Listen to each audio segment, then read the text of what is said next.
May nakita tayong kalaban mga master. Ito ang kalaban siguro ng halos lahat ng fanshare. Ang payat niya mga master, parang pusang ligaw talaga to. Hindi ko alam to kung saan ang galing.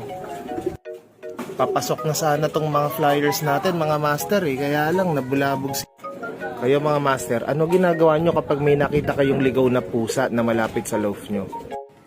Papasok na sana sila kanina pa, kaya nga lang narinig nila yung boses ko na biglang sumigaw. Kasi nagulat ako dun sa pusa mga master. Ilang ulit na rin akong nadali ng mga pusa mga master. Kaya kapag nakakakita ako, medyo kabado ko. Lalo na kapag lumalapit na dito sa loaf. Dati kasi may 2 kalapati na akong nakuha o nadali ng kalapati mga master.